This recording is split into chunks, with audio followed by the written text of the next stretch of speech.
Hello दोस्तों, मैं हूं तौफीक और आप देख रहे हैं नेशनल एक्सपोज मीडिया। आज हम मौजूद हैं पचारी गांव में जो केवटी विधानसभा में लगता है और यहां पर वर्तमान के मुखिया जी मौजूद हैं जो इंजीनियर धीरज यादव जी हैं। उनसे सीधा सवाल करते हैं। विधानसभा के प्रत्याशी हैं, विधानसभा में इलेक्शन आने वाला है बिहार के अंदर, उसमें प्रत्याशी हैं।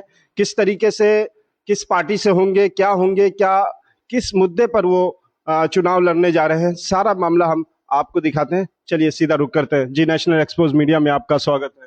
बहुत बहुत धन्यवाद। और विशेष रूप से आपको धन्यवाद है कि नेशनल एक्सपोज मीडिया के माध्यम से आप केवटी की आवाज को पूरे मिथिलांचल में सार्वजनिक करने के लिए हम लोगों के पास आए। इसके लिए मैं आपको साधुवाद देना चाहता हूं।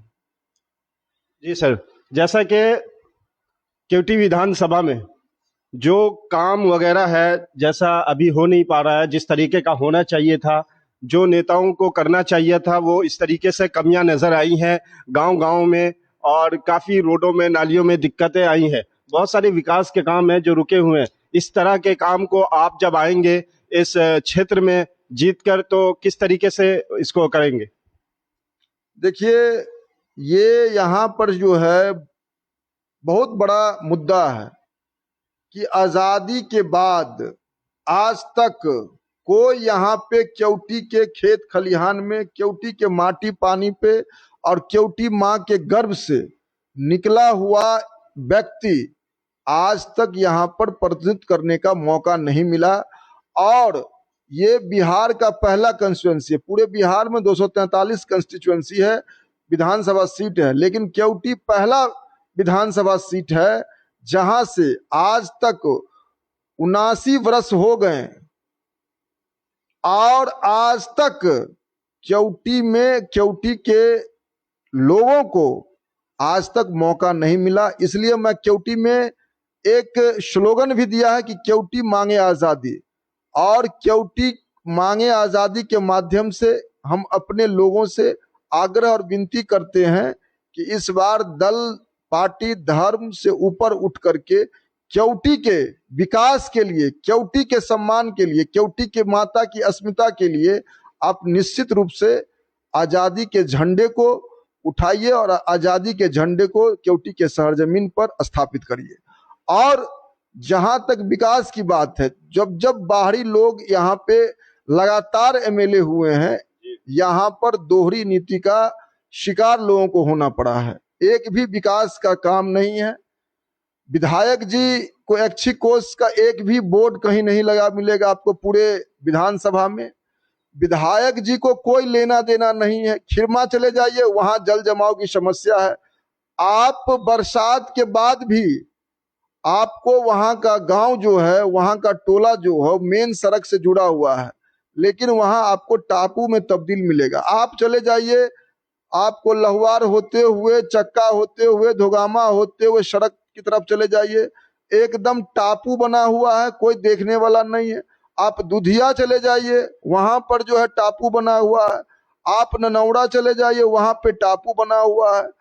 आपको विकास के नाम पर जो है सिर्फ और सिर्फ भेदभाव यहाँ के विधायक कर रहे हैं।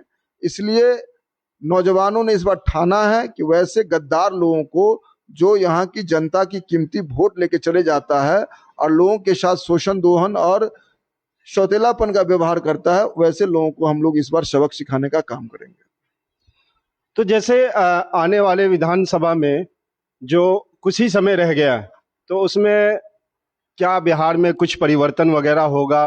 किस तरीके से, क्या, कौन सी पार्टी है जो बिहार के अंदर सरकार बनाने जा रही है?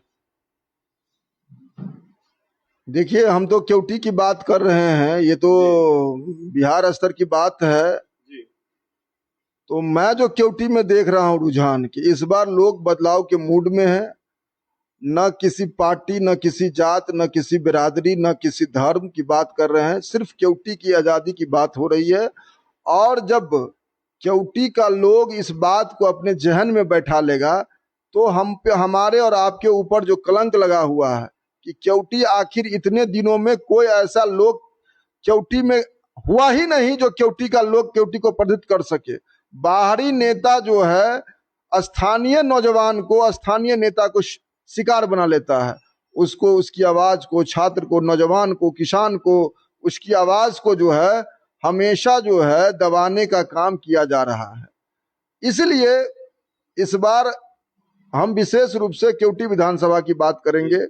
और जहां तक अब जो है डिजिटल दुनिया हो चुका है, हर एक लोगों को हर एक समस्या से लोग अवगत हैं, उनको न किसी को बदलाने की आवश्यकता है, नहीं झुठलाने की आवश्यकता है। लोग देख रहे हैं, लोग परेशान हैं और निश्चित रूप से जो है इस बार बदलाव होगा। तो जैसे हमारे दर्शक ये भी जानना चाहेंगे कि आप प्रत्याशी हैं केवटी विधानसभा से और आने वाले चुनाव में आप खड़े होने जा रहे हैं, लड़ने जा रहे हैं केवटी विधानसभा से, क्योंकि आपने कहा कि केवटी में केवटी के बेटे को कोई भी किसी चांस नहीं मिला और वो चांस इस बार आप लोग खोना नहीं चाहते हैं। तो आप किस पार्टी से आप इलेक्शन लड़ने टिकट लेंगे? देखिए, हम लोग सेकुलर मिजाज के लोग हैं और सेकुलरिज्म को मानने वाले लोग हैं। अगर वैसी धारा, वैसा विचार, वैसे लोगों का अगर विश्वास हम लोगों पे दिखता है तो निश्चित रूप से जो है हम लोग इस आजादी की लड़ाई में उनका मदद लेकर के और हम लोग किला को फतह करने का काम करेंगे। ये आपने मतलब अभी क्लियर बताया नहीं है किस पार्टी से वगैरह, किस पार्टी से आप टिकट लेने जा रहे हैं, लड़ने जा रहे हैं?